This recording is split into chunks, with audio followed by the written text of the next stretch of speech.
Defense stocks have become the darling of stock market investors, and why not? They have been rewarding.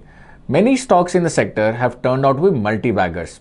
In the past 2 years, stocks like Mazagon Dock and Kochi Shipyard are up 1000%.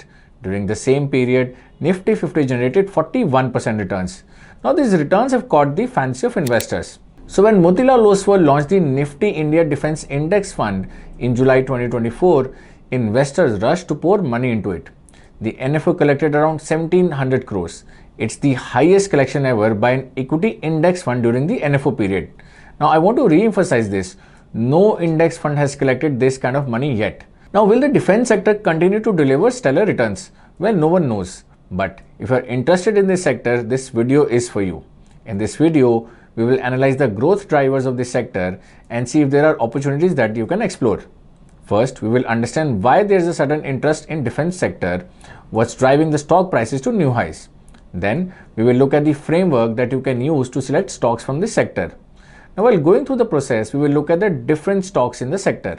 But the purpose of the video is to not give you a list of stocks. We want to equip you with a process of shortlisting stocks that you can research further. But before we go any further, a quick update.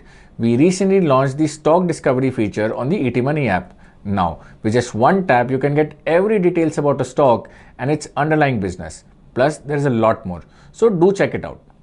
Alright, let's now move to the first section of the video. We will discuss factors contributing to this sector's growth.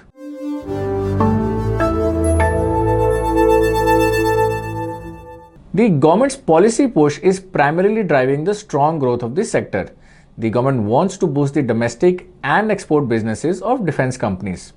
First, let's look at the measures taken to boost the domestic business. Now, I'm going to talk a lot of numbers now. For those to make sense, just remember two important things.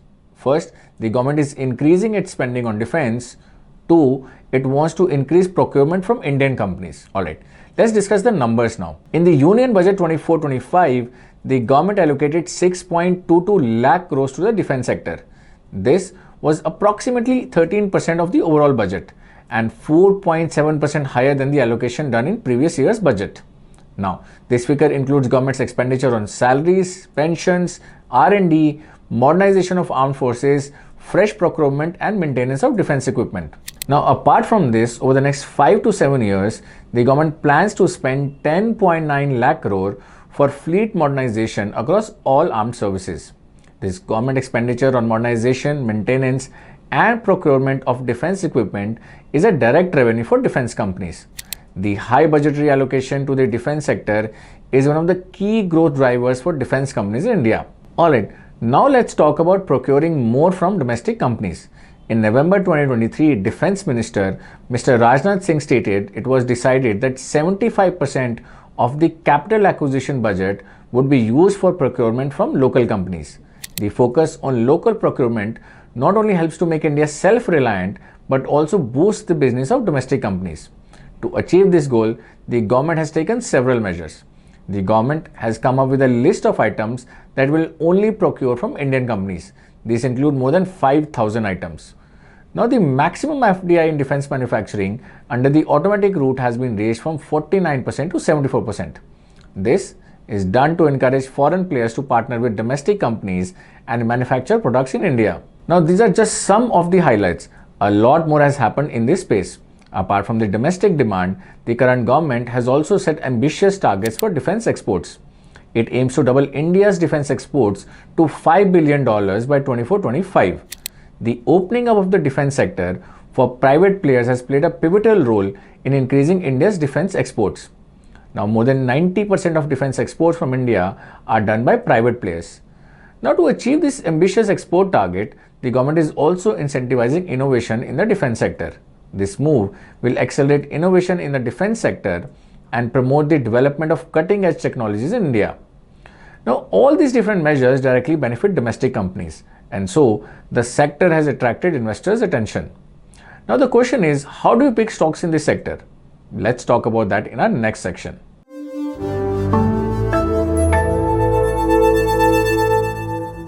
Now, defense stocks in India can be categorized into 4 segments based on their primary business. First, we have aerospace and defense companies. These companies manufacture military aircraft and drones. Companies like HAL, Idea Forge, and Astra Microwave fall into this segment. The next segment is shipbuilding and marine. Here, we have companies like Kochi Shipyard, Garden Reach, and Mazadoc. The third segment is electronic equipment. These companies design and manufacture electronics products and systems for the Army, Navy, and the Air Force. Companies like BEL, Data Pattern, Zen Technologies, Apollo Microsystems, DCX, and MTAR fall into this category. Lastly, there are heavy engineering companies. These companies manufacture either entire bulldozers, aircraft, shipboard machinery, explosives, or make their components. Companies such as CFF Fluids, Sika Interplant System, BML fall into this category. Now, understanding these business segments is important when picking top defense stocks. This will give you an understanding of how the company is positioned in the defense sector. Also, you can pick companies from different segments to diversify your stock portfolio. Now, let's look at the framework that you can use to shortlist good defense companies. In step 1, we eliminated companies for which defense is not the primary business. Let's understand this by taking the example of Bharat Forge. This company is a global leader in metal forming. It serves several sectors including automotive, railways, aerospace, marine, construction, and mining. Now, some classify it as a defense stock as it services aerospace and marine industries. However, defense constitutes only 9.6% of the company's revenue. So, we dropped companies where the defense was not the major segment of their business. You can find this segment-wise data in the company's annual report. Now, after looking at different sources, we came across 23 companies operating in the defense sector. In step 2, we looked at the debt to equity ratio of these companies. Now, the debt to equity ratio is a good metric to evaluate a company's capital structure. A high debt to equity ratio means that the company is using high financial leverage. This can lead to financial trouble during periods of high interest rates and general economic down cycles. Now, if we look at all these 23 companies, we see that all have very low debt to equity ratios. If any of them had a debt to equity ratio of more than 2.5, we would have dropped that company from an analysis. But as none of them did, we moved to the next step. In the third step, we looked at the return on capital employed or ROCE of these companies. Now, ROCE is calculated by dividing profit before interest and taxes by the total capital employed. This ratio tells us the return a company has generated on the capital it has employed in the business. If this metric is more than the company's cost of capital, then it adds value to the shareholder's wealth. Now, we looked at the 5-year average ROCE for the 23 companies in our list. For simplicity, we used 15% as the benchmark. Now, 9 companies had a ROCE of less than 15%. So, we dropped them from our further analysis. Our list now comprises 14 companies. In the next step, we looked at the 1 and 3-year revenue and EBITDA growth. Now, revenue growth shows how the company is growing its business. An improvement in EBITDA tells us how the company has improved its margin with growing revenues. Now, based on this data, we eliminated 4 more companies. We dropped MTAR, Bharat Dynamics, and Solar Industries. These companies have a negative or low 1-year revenue growth. Now, without growing revenues, no business can deliver sustainable profit growth. Now, we also dropped Mishra Dhatu because the company's EBITDA is decreasing despite increasing revenue. So, this shows the company's input cost has increased, which has put margin pressure on it. We are finally left with 10 stocks. Now, these companies have shown good revenue and profit growth and also delivered good ROCE. So, fundamentally, these are strong businesses. Alright, now let's move to the next step of our framework. We will now look at their current valuations. For this, we look at their PE ratio. HAL has the lowest PE ratio of 39 in the group, and the company with the highest PE ratio is Idea Forge. It has a PE ratio of 101. Surely, a PE of 101 looks on the higher side, but to make sense of the PE ratio, it has to be put in context. Now, one way to do so is to divide it by earnings growth. When we divide the PE ratio by earnings growth rate, we obtain the so-called PE to earnings growth ratio or the PEG ratio. A PEG of less than 1 indicates a stock at a bargain. Now, to calculate the PEG ratio, let's divide the PE by the 1-year EBITDA growth. Now, Kochi Shipyard has the lowest PEG ratio of 0.26. The company with the highest PEG ratio is Idea Forge, whose PEG ratio stands at 5.61. Now, based on this data, we shortlisted the top 5 companies for our final selection. These are Kochi Shipyard, Mazagon Dock Shipbuilders, Sika Interplant, Zen Technologies, and HAL. These companies have done well historically, and their valuations in relation to their profit growth is also reasonable. Until now, we've analyzed the historical performance of these companies. However, looking at historical performance is not enough when it comes to picking stocks. After all, we want to invest the company's future's potential. So, in the sixth step, we decided to evaluate the future performance of these companies. Now, there are a few things you can look to do this. In the case of defense stocks, their order book makes a lot of sense. The size of their order book tells us the orders they have received and indicates the future earning potential. However, the order book alone is not a great way to evaluate a company. Depending on the size, the order book of a company would be different. For example, HAL has an order book of 94,000 crores. The order book of Sika Interplant System stood at 237 crores. Now, to evaluate the company's order book, we need to compare it with the company's size. So, we looked at the market cap to order book of these companies. This metric can be used to compare one company with the other irrespective of its size. Now, among the shortlisted company, Mazagon Dock has the lowest MCAM to order book ratio. It means that the size of its order book compared to its current market cap is high.